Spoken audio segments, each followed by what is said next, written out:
the running back class was the crown jewel of the 2025 rookie class. And so we're going to rank each of these running backs, but most importantly, we're going to give you the updated Bakery analytics and the hit rates on each of these running backs according to where they went in the draft and how that has affected their score. So everything you need analytically to evaluate these running backs and know who to draft on this video. Make sure you drop a like and subscribe if you enjoy the videos, but let's get into it.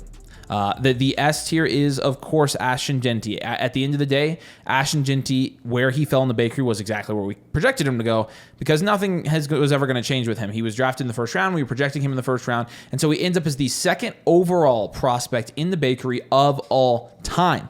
The production profile is elite. The athleticism is elite. The dude doesn't have hardly a blemish on his resume. He is behind Bijan Robinson and above Saquon Barkley, and those three now live in the purple tier. Congratulations to Ashton Jeanty. We will send you your free t-shirt saying, I made the Bakery purple tier, because he is the best running back prospect we've seen since Bijan, and one of the best running back prospects that the Bakery has ever seen. Of course, he goes to the Raiders, so from a production standpoint, you expect him to be elite right away. He's going to be a running back 1 next year. He's already the running back 3 in Dynasty at least, and he is looking like he is going to have every single touch he wants to.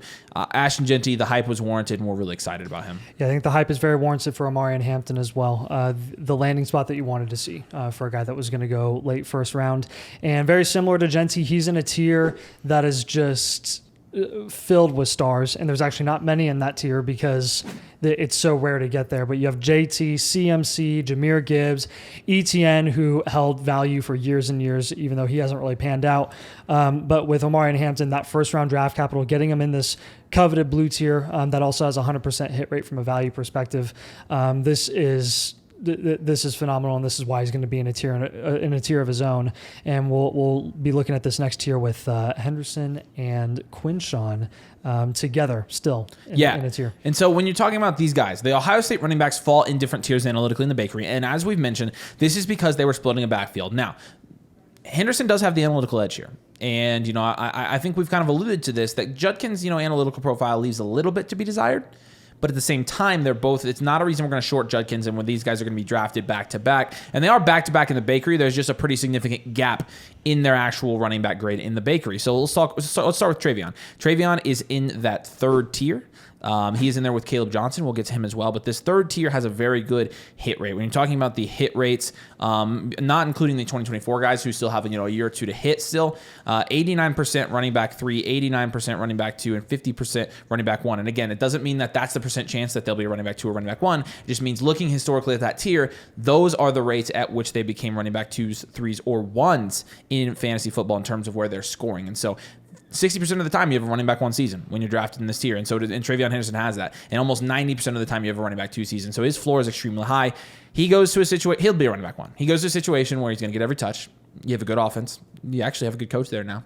I don't know what there is not to like about Travion Henderson, not to mention, he's been drafted at the 103. We're seeing him drafted pretty consistently at the 103 right now. I think it's warranted. The landing spot is fantastic. And he is a tier analytically ahead of Quinshawn Judkins, who's in that 4th tier. In the 4th tier, the hit rates go down a little bit, but still a high floor. And again, not really worried about the analytics for Judkins, even though, it's a little bit of a knock for us. Judkins is still a great prospect that got early second-round draft capital going to a team that has every touch available for him.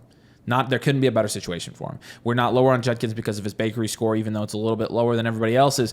The draft capital speaks, the situation speaks, the talent speaks, and Quinshawn Judkins is going to be, again, a top 10 running back in Dynasty right away. They're already going to be in our top 10 in our Dynasty rankings, and both of these guys, you're looking at this. There's a number of guys that are in the top 15 even of our Dynasty rookie rankings already. But both of these Ohio State running backs get great landing spots. Both of them have good analytical profiles. Both of them get elite draft capital. I don't know what else you could have wanted here. Both these guys are going to be drafting anywhere from the 103 to the 108, and I'm going to be perfectly comfortable with it. So you can get access to the Bakery. You can get a rookie draft blueprint to go with our full rookie draft toolkit. In fact, you get 2 blueprints right now with the annual Motherflocker with code DOMAIN. It's our draft weekend special, so you can take advantage of getting 2 free blueprints when you sign up with code DOMAIN. Annual Motherflocker. You can unlock everything in this video, unlock the database for yourself. You can look at it yourself, but also you get those 2 free team blueprints. Nathan and I will look at your team, give you a specific plan for your Dynasty team for the next couple years so that you know exactly which moves you should be making this offseason and who you should be targeting in your rookie draft. So you can check it out, flockfantasy.com/domain. Like I said, code DOMAIN unlocks all of that. But let's go to next tier. So, talking about Henderson and Judkins being ranked as top 10 dynasty running backs right out the gate, I think Caleb Johnson for us is going to be top 12 as well in dynasty at the running back position. So. I mean, analytically with third round draft capital, would we have liked to see second? Yes. Is there that much of a difference between second and third round draft capital for a running back of Caleb Johnson's prospect profile caliber? Not exactly. He still is actually, according to the bakery, according to the bakery, ranked over Travion Henderson, even with going around later. And that's going to be because of the fact that he was an early declare. He was a early breakout. He had a top-notch dominator rating. He's a 3-down bell cow running back. He showcased that for multiple years at Iowa. And he goes to, for him, one of the better landing spots that you would have wanted to see. Going to the Pittsburgh Steelers, who decided not to draft a quarterback in this year's class, who decided to pass up on Jackson Dart, even though he was available there, who decided that they're probably going to just want to ride with Aaron Rodgers, I guess, until he is no longer relevant, and they're going to be in QB purgatory forever. But regardless, that's ideal for Caleb Johnson in the usage he's going to get there. They will have to run their offense through Caleb Johnson. They will have to run their offense through the run game. And that's the Steeler way, really. They always like to run first before they pass a lot. And they paid a lot of money to DK Metcalf to be their top option there at the wide receiver position. But in an Arthur Smith offense where Arthur Smith is making the play calls, I mean, that's like one of the ultimate let's run the frick out of the ball type of offensive coordinators. And I wouldn't worry about Caleb Johnson being forced to split carries with Jalen Warren, or Warren even getting more carries than Caleb Johnson, kind of like an Algier and Bijan situation while Arthur Smith was a head coach in Atlanta. That's not the same type of situation because Arthur Smith was the head coach there. Mike Tomlin is not an idiot, and he's going to tell Arthur Smith who to give the ball to. And then Smith will write up a nice play for the guy that they spent a day 2 pick on in Caleb Johnson. I think he's going to be the bell cow workload running back there. That's what they wanted in Najee Harris, and they just didn't get because he wasn't explosive enough, wasn't fast enough, wasn't really, honestly, at the end of the day, he just wasn't, he wasn't cut out for the job. And they're trying again with Caleb Johnson, who just has a better analytical profile across the board. I think he's just a better running back. And then another running back in his own tier. Yes, we technically are putting him below Johnson, but honestly, it's just because we question the pick a little bit. You really can't question with RJ Harvey. The draft capital is absolutely rock solid. The situation is absolutely rock solid. The production, especially potential in year 1, absolutely rock solid. This dude is already being underdrafted in rookie drafts. He should be going in the first round of your rookie drafts. He is a running back prospect that is a little bit older, but when you're looking at his analytics, I mean, his analytics aren't bad, guys. Like he's right behind Quinshon and above Tootin and Scadaboo. And so when you're looking historically at where he falls, again, in that yellow tier, he's going to be like smack in the middle of guys like Alvin Kamara, DeAndre Swift, Miles Sanders, Najee Harris. In this tier, you also have some bigger hits, though. You had Devon Achane in this tier, as well as guys like David Montgomery, Ramondre Stevenson. And so, look, it's a solid tier. And again, talking about the hit rates for the tier that Harvey's in, we mentioned this, but 87% of those guys go on to be running back 3s, or have a running back 3 season, rather. 61% running back 2, and 40% still for running back 1. So still a ton of upside here for Harvey. Harvey's already a top 15, if not top 12 dynasty running back right now. He is. I mean, when you're looking at dynasty rankings, you're ranking him over Joe Mixon. You're ranking him over David Montgomery. You're ranking him over Kenneth Walker. You get into the Chase Brown, McCaffrey, James Cook range, Chuba Hubbard. I think you're talking about. I'd take Harvey over all those guys. So Harvey is top 10. Are you taking him over Jacobs? I'd have him right there with Jacobs. So he's in that 7 to 10 range is where we're going to have in Dynasty. So and I would definitely take Caleb Johnson over Jacobs. So you're getting a top 10 Dynasty running back at the sometimes it's like 203, 204. That's ridiculous. Take the man. Take him. You will not regret it. He is absolutely worthy of the pick where he's going. And actually, again, like I said, he's being underdrafted. We are very in on Harvey, and we think that he, again, we'll let the NFL speak. They don't spend a round two draft pick on Harvey if they are not going to give him every touch in that offense. No. Take him. Yeah, you absolutely got to take him. So the F tier is where it gets interesting because after RJ Harvey, everyone knows, or after Caleb Johnson, technically, there were no more running backs drafted day 2 like we expected. We expected at least a couple more running backs to go there. We weren't shocked that any individual running back that's going to be in the F and G tier here ended up falling to the third round. It was the fact that none of them went in the third round at all. So I'll just let you into the behind the scenes conversation a little bit here because we were talking heading into day 3, heading into the 4th round of the NFL draft. We were talking about, hey, Scadaboo, I mean, at this point, Scadaboo will be off the board in the early 4th round. That's what we were predicting. That's what we expected. We were like, this is the absolute furthest he can fall. And ideally, you're going to see him go to someone like the Giants. Shout out Avery. He called it. Boom. What I said before we actually saw the landing spot, what I was saying is, hey, there are a ton of second-round wide receivers here that got terrible landing spots, like Jack Besh and all these types of guys, where I'm just telling you, like, I'm not taking a 4th-round running back over a second-round wide receiver given the hit rates.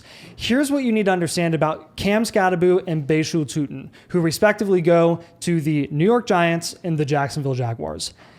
When you filter by draft capital over the last, I think dating back to 2017 for running backs, Cam Scadaboo and Bayshul Tootin are the highest graded 4th-round running backs in the bakery ever.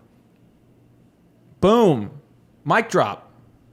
They're in a tier of their own together in the F tier, below all these guys who did get day 2 draft capital. But this is one of the only times that you're going to hear us say, take a day 3 running back in the middle of the 2nd round. We do not. We almost never say that. We generally say, like, pass up on the day 3 running backs that are sneaking into the 2nd round and take the ones later in the 3rd. This is a different scenario here because analytically, Scadaboo and Tootin are already projected to be outliers. They would have been the running backs, and analytically in the Baker, they would have been the running backs 3 and 4 in last year's class, even with 4th-round draft capital. 3 and 4. That's crazy. Yeah, that's what I'm saying. Like, I mean, and again, you mentioned it, the potential production in year 1 for both of these guys, especially Scadaboo. Yeah, what are the implications here for Tyron Tracy specifically? That's going to be the biggest question people have here. Mark my words, Tyron Tracy is dead. Wow. He will not even get close to the production that he had last year with Scadaboo now in that offense. Truths. Scadaboo will be taking over that starting job. If it's not immediately, it will happen quickly throughout the course of this season in 2025. And I will predict the same, though with less confidence, with Bayshul Tootin, who I think he will eventually be the top option there this season. Long term, again, these guys aren't locked in long term. It's why they're in the F tier of these running back rankings. They still are 4th-round guys. Okay. But Tootin being the biggest running back riser, I think, after the combine, tested really well there. You have Travis Etienne, who's washed, and you have Tank Bigsby, who is incredibly limited from a skill set perspective. Bayshul Tootin has the fresh legs there, and he's the one that's been drafted, the one that's actually been drafted by the new GM and the head coach here in this new regime for the Jacksonville Jaguars. They are more committed to Tootin than they ever will be to Etienne and Bigsby. They couldn't care less what happens to Etienne and Bigsby. I'm telling you right now. So get ready for it. Scadaboo and Tootin, I think, are going to I think there's already going to be a lot of hype specifically for Scadaboo, where you're going to see him go pretty high in the 2nd round already.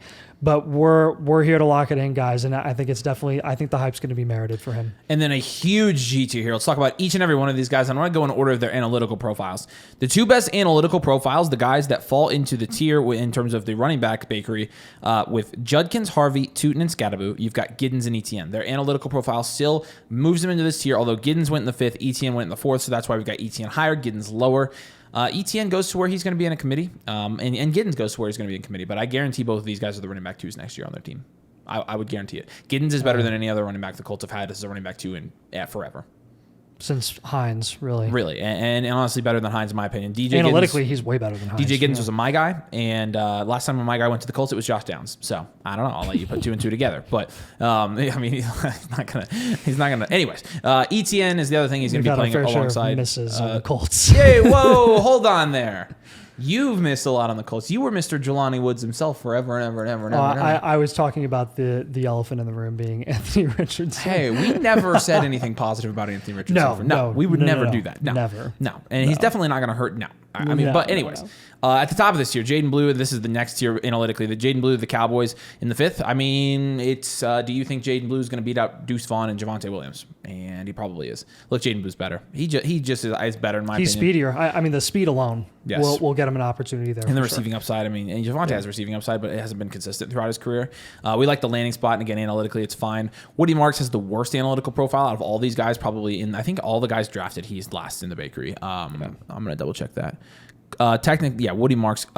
Yes, he is last here in terms of the guys drafted. So again, but he goes to the Texans. It's a solid landing spot. I think it's a sneaky landing spot. It is, and I think he could be in a committee, and I think he could get receiving usage. I think he could get third down usage. I think that if you're spending your third round picks on him, I'm totally comfortable with that. Yes. Same with Hunter, Jarquez Hunter. He takes the Blake Corum spot in LA, and I think he's going to be somebody worth taking a shot on. Dylan Sampson to the Browns, obviously going to back up Judkins, but I think he's worth taking a shot on. And then Jordan James is effectively pushing out Isaac Garindo because he's much better than Garindo. More well-rounded of a skill set. He's going to be a nice little sleeper. I think it's the reason to draft James, honestly, and the reason that I will take him a lot is because as soon as Christian McCaffrey has another missed game or something, you're going to see he's going to double value. Yep. And so it's going to be a value win. So Jordan James is one of my favorite targets in this tier in particular. It's a big tier full of 4th, 5th, and then a 6th round running back as well. No 6th round. This was all 4th and 5th. 6th are in the next tier, and these are the last two guys. Yeah, we'll go with Devin Neal and Taj Brooks. I mean, if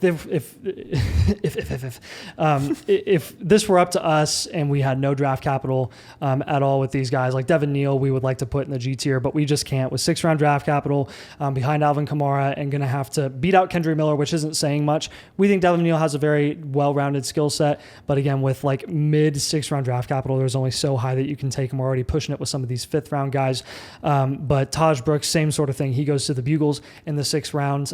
Not the type of running back that we expected them to take, really, given their backgrounds, that front office's background with taking picks that aren't really necessary.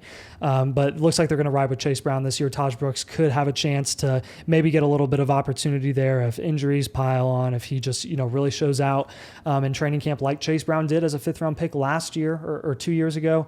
Definitely something that's possible, but these guys in the HT are going to be dart throws. I will say, and I want to reinforce this, I mentioned this in the overall rankings video that we did a couple of days ago, but every single one of these running backs in the G tier, you need to be taking over any 3rd, 4th, 5th round wide receivers, quarterbacks, tight ends. That is the absolute truth. So there you go, our running back rankings. Again, you can get access to the bakery, see where these guys fall historically, play with the tool yourself, but you can also get access to our team blueprints. You get 2 of them right now, and you get access to the entire rookie draft toolkit. We'll have the rookie draft guide and the rookie draft tool available for you, updated probably today by the time we're dropping this video. So make sure you drop a like, make sure you subscribe. If you play Dynasty fantasy football, we also play Dynasty fantasy football. You just saw a video where we were in one of our own leagues doing a mock draft, or not a mock draft, an actual rookie draft. And so obviously now the proof's in the pudding.